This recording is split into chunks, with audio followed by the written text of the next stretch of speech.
O que você entende quando você recebe essa saudação? Que a graça e a paz do Senhor Jesus Cristo seja sobre a tua vida. Não são poucos irmãos que se calam. E outros, na verdade, não entenderam nada.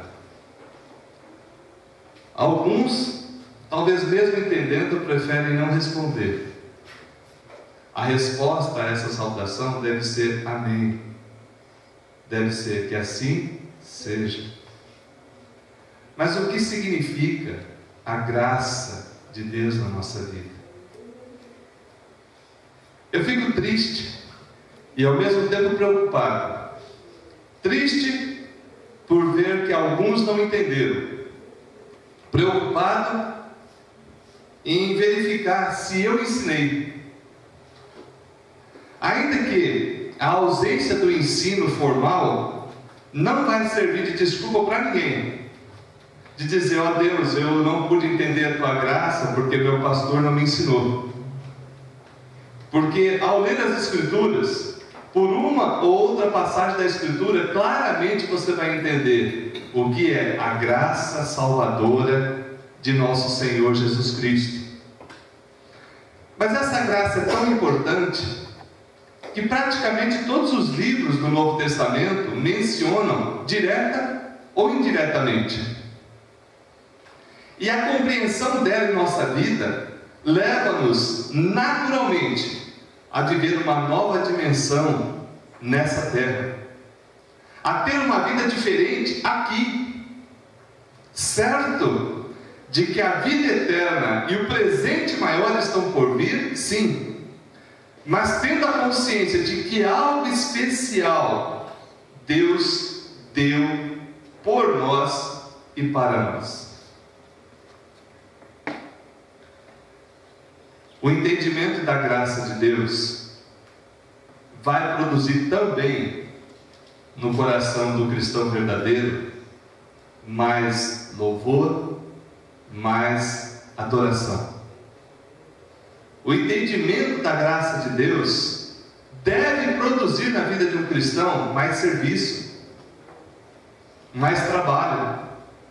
Deve produzir na vida de um cristão mais devoção diária. Aliás, essa expressão devoção diária parece que está até ultrapassada. Poucos cristãos entendem e alguns que entendem acabam fazendo um mero ritual. A devoção é o momento onde você dedica o teu culto a Deus. Você e Deus. Ela pode ser em família, mas deve ser também individual. Tem coisas que é só você e Deus, inclusive no momento de adoração, o teu momento especial com o Senhor, de exaltar, de louvar, de abrir o coração, mas também de ouvir a sua voz. Nessa manhã nós queremos falar sobre a graça salvadora, conforme está escrito na carta do apóstolo Paulo a Tito. Tito capítulo 2, fica no Novo Testamento, um pouco antes de Hebreus. Tito capítulo 2.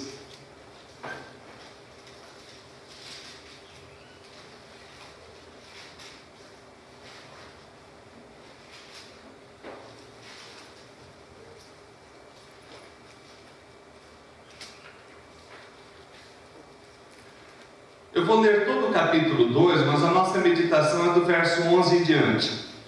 Mas para que a gente compreenda o verso 11, é necessário ler desde o início. Tito capítulo 2.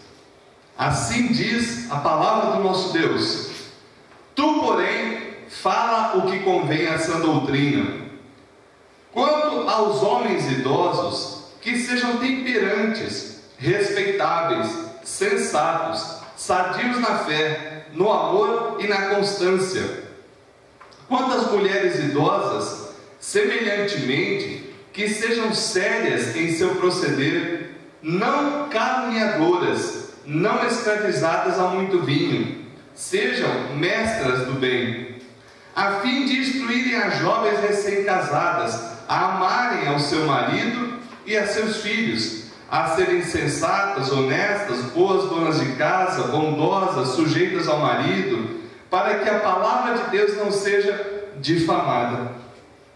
Quanto aos moços, de igual modo, exorta-os para que, em todas as coisas, sejam criteriosos. Torna-te pessoalmente padrão de boas obras. No ensino, mostra integridade, reverência, linguagem sadia e irrepreensível, para que o adversário seja envergonhado, não tendo indignidade nenhuma que dizer a nosso respeito. Quanto aos servos, que sejam em tudo obedientes ao seu Senhor, dando-lhe motivo de satisfação.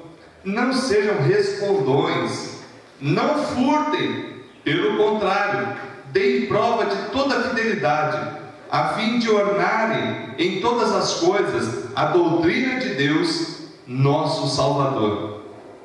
Porquanto a graça de Deus se manifestou salvadora a todos os homens, educando-nos para que, renegada a impiedade e as paixões mundanas, vivamos no presente século sensata, justa e piedosamente, aguardando a bendita esperança e a manifestação da glória de nosso grande Deus e Salvador Cristo Jesus, o qual a si mesmo se deu por nós, a fim de remir-nos de toda iniquidade e purificar para si mesmo um povo exclusivamente seu, zeloso de boas obras. Dize essas coisas, exorta e repreende também com toda autoridade. Ninguém que se despreze. É interessante observar, irmãos, que o versículo 11 até o 15 está extremamente atrelado ao que ele vinha falando antes. Ele disse para Tito falar e ensinar a sã doutrina. E essa sã doutrina, ela tem que conduzir a um procedimento sadio. Por isso que ele fala, numa linguagem bem simples, de mamana caducando. Do mais novinho ao mais idoso, tem mandamento, tem orientação. Não importa a idade da pessoa e o tempo que ele tem de cristianismo. A sã doutrina significa: eu conheço a Deus e vivo uma vida coerente com esse conhecimento. Assim ele fala para os homens idosos, para as mulheres idosas, para as mulheres mais novas, para os homens mais novos, para os jovens, e fala até mesmo para os escravos. Porque naquela época haviam pessoas que eram escravas que se converteram a Jesus Cristo, abraçaram a fé cristã, mas continuavam escravos, continuavam servindo aos seus senhores. E o procedimento deles deveria ser compatível com o Deus que eles diziam crer e obedecer. Chega no verso 11, ele fala: porquanto a graça de Deus se manifestou salvadora.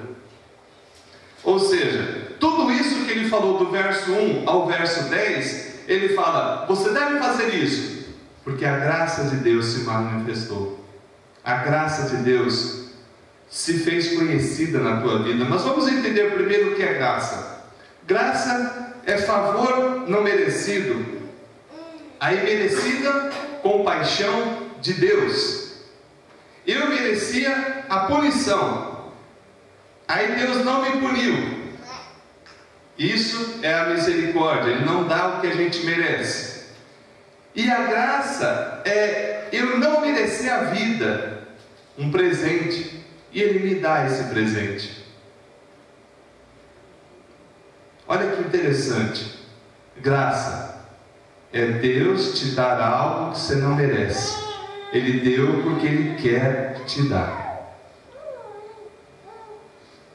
Por isso que essa expressão graça e paz, que a graça de nosso Senhor Jesus Cristo, que a graça de Deus, tudo isso que fala sobre a graça de Deus no Novo Testamento e até no Antigo Testamento, deve ser muito considerado por nós cristãos.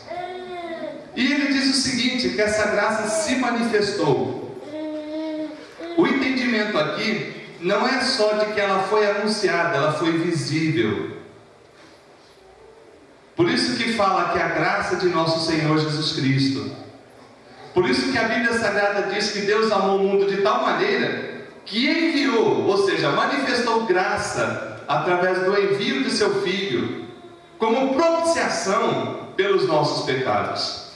De maneira que eu e você temos o perdão e temos o presente da vida só pela obra, por tudo que o Senhor Jesus Cristo fez por nós, em especial a obra da cruz, a sua morte, ressurreição e ascensão.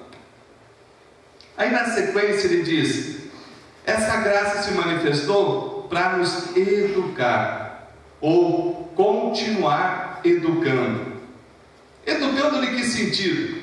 Quais seriam os efeitos da graça salvadora? Vamos ressaltar pelo menos 3 nessa manhã. Primeiro, renunciar à impiedade e às paixões mundanas.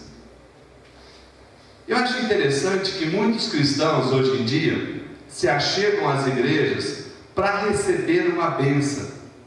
A palavra é essa mesmo que eles usam. Eu vou na igreja para pegar minha bênção. Mas parece que não entenderam ainda que uma parte dessa bênção vem da sua atitude. Não compreenderam ou não querem compreender? Eu não tenho certeza. Cada um vai responder por si perante Deus.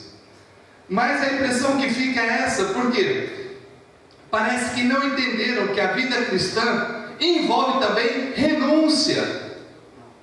E o que é renúncia aqui? É abandonar ou continuar abandonando. É ter uma atitude de execração de tudo aquilo que Deus condena ou de tudo aquilo que atrapalha a tua comunhão com Deus. Quando ele fala de impiedade e paixões mundanas, a palavra impiedade significa pessoas que não se arrependeram, mas ela está ligada diretamente à prática do pecado.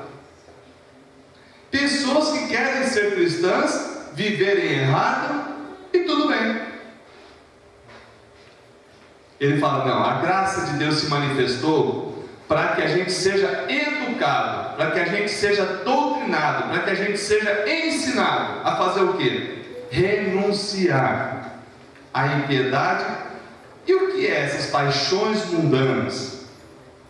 É simples, meu irmão, minha irmã. É todo o desejo do pecado que ainda habita em você.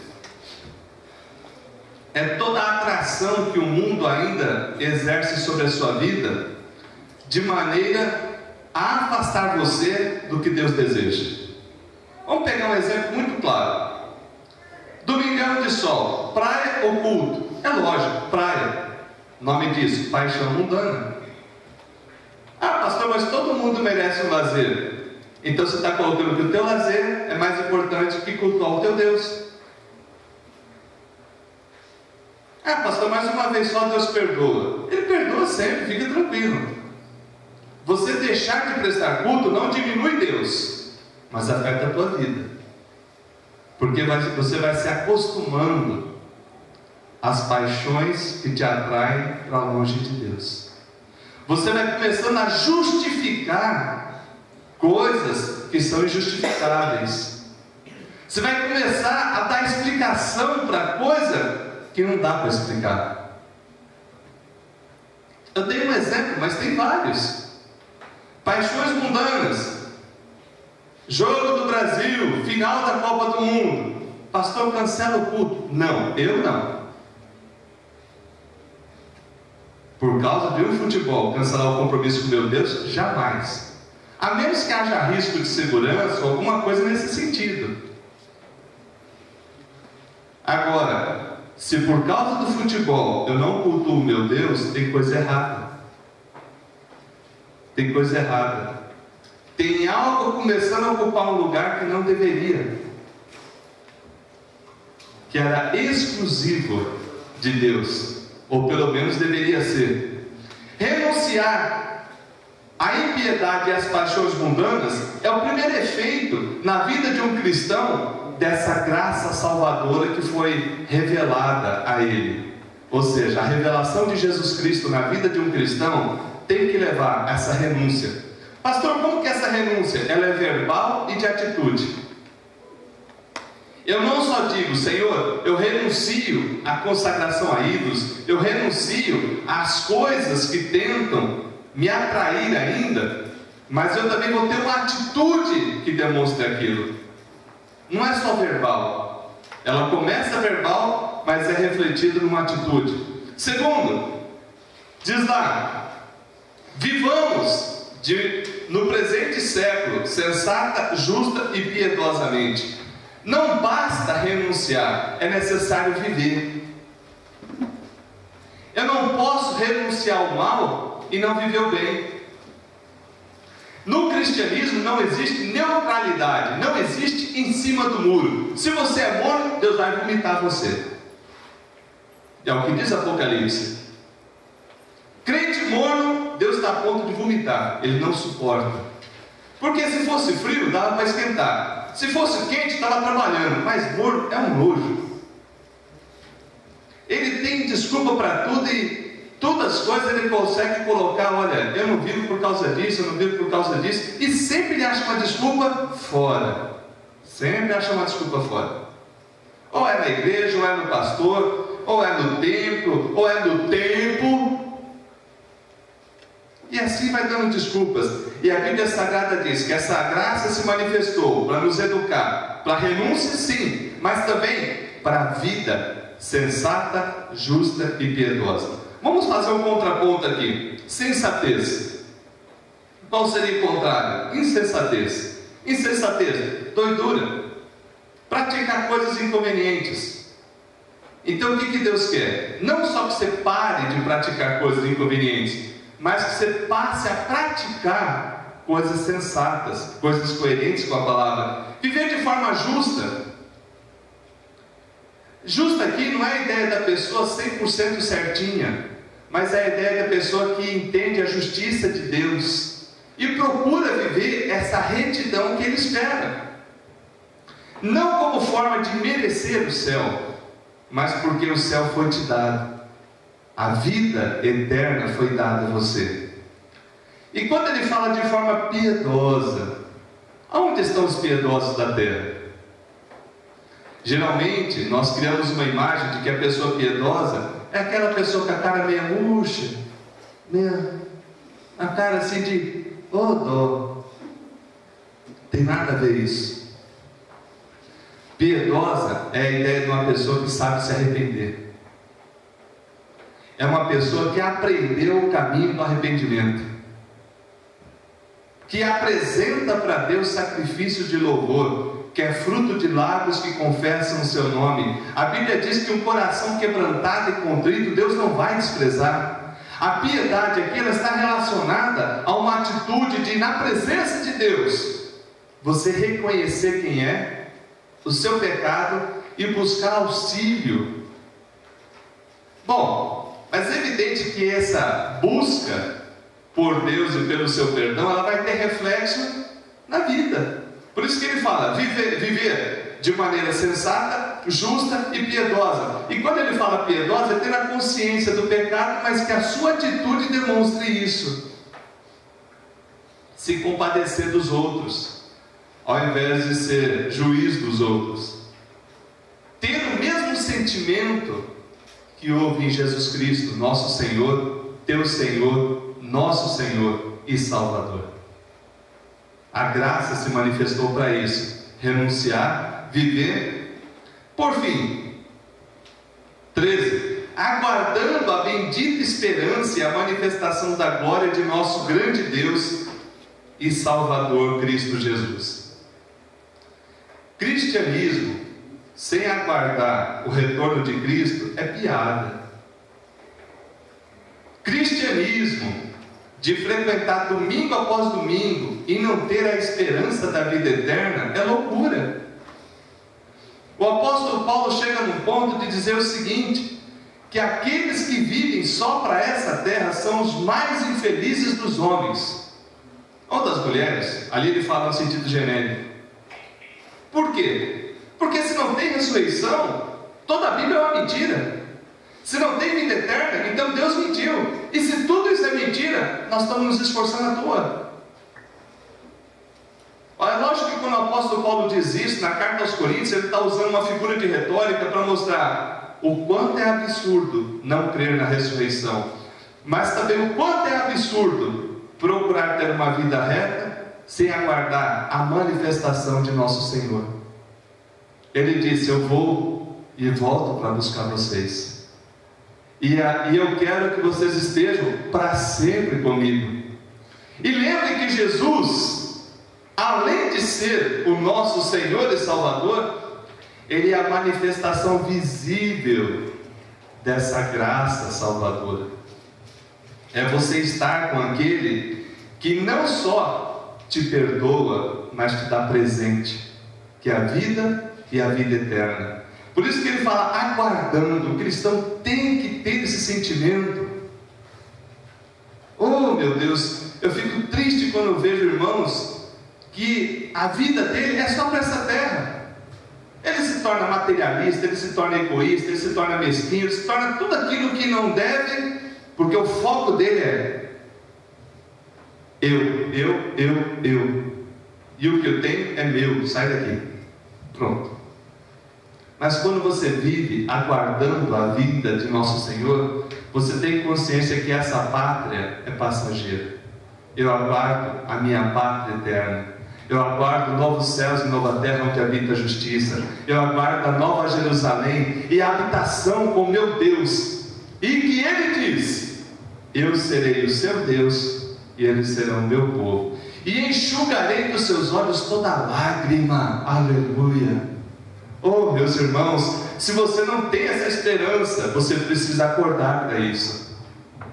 Porque o que você desfruta hoje do cristianismo, da presença de Cristo com você, talvez é um pouquinho do que você vai desfrutar. As lutas que você tem hoje cessarão. O pecado já não existirá. Já não haverá a tentação que leva você a cometer erros. Por isso que diz aqui, aguardando a bendita, ou seja, aquela da qual a gente tanto espera, manifestação da glória do nosso grande Deus. Se na primeira vinda Ele veio de forma humilde, de forma simplesinha, assumiu a nossa natureza, se esvaziou, na segunda vinda é glorioso. Por isso que eu entendo que todo cristão precisa ler Apocalipse. Se você tem dificuldade para ler, dá para você ouvir. Mas é tremendo você ver a visão de João. E os seus olhos são como fogo, os seus cabelos como a neve. Ele tem escrito na coxa que veio vencendo e para vencer. E é tremenda a visão do Cristo glorioso. Por quê?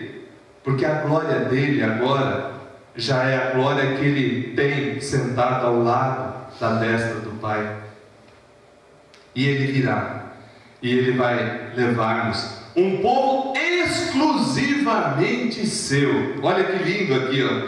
O qual a si mesmo se deu por nós, a fim de remir-nos de toda iniquidade e purificar para si mesmo povo exclusivamente seu, zeloso de boas obras. Sabe o que Deus quer? É separar os fiéis da terra. Os olhos do Senhor estão sobre a terra para separar o seu povo. Pastor, eu sou um dos fiéis. Não sei. O que você acha? Você é? Eu não vou conseguir responder por você. Eu quero ser. Eu estou me esforçando para ser grato pela graça salvadora. Porque se eu fui alvo dessa graça salvadora, é porque Deus me separou para ser exclusivamente dele. de maneira que Ele não negocia você com ninguém nem com nada. De maneira que se você, sendo de Deus, quiser abandonar, vai dar errado.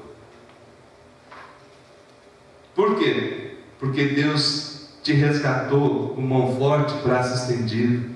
Deus fez obra tremenda na tua vida, para que você fosse exclusivamente dele e zeloso de boas obras. É interessante que Deus quer, como eu disse outro dia aqui, que o povo dele seja, nessa terra, os seus olhos, as suas mãos, os seus pés. Ele quer que eu e você sejamos reflexo de todo esse amor, de toda essa compaixão, de toda essa misericórdia, mas também de toda a retidão, de toda a justiça, de toda a correção. E por fim, ele diz o seguinte, Paulo falando para Tito: diz essas coisas, exorta e repreende, também com toda autoridade, ninguém te despreze. Ele estava dizendo: Tito, não deixa de ensinar isso, repreende, se alguém tiver errado, você corrige, e se alguém te desprezar, não importe não, mas aqui é um mandamento, que ninguém despreze aquele que ensina sobre a graça salvadora, que ensina sobre o Cristo que trouxe visibilidade a essa graça, sobre o Cristo que trouxe salvação e se deu por você. Eu gosto muito de explicar, e ensino isso com muita frequência, como que é essa questão da graça salvadora. De forma bem simples, o castigo que deveria cair sobre você, caiu sobre Jesus. E além disso, com isso Ele te perdoa, mas também com isso Ele te deu um presente, a vida e a vida eterna. De forma muito simples. Só que a simplicidade aqui não é barata. A simplicidade aqui é caríssima. Custou a vida, a dor, o sofrimento do Filho de Deus. Para que eu e você tivéssemos vida, Ele teve que morrer. Para que eu e você tivéssemos perdão, Ele foi crucificado. O Filho de Deus se deu por nós. Me diz se tem alguém que se preocupa tanto assim com você. Eu acredito que a Rô se preocupa comigo, mas não nesse tanto. Nesse tanto só Deus. Só Deus. Por quê?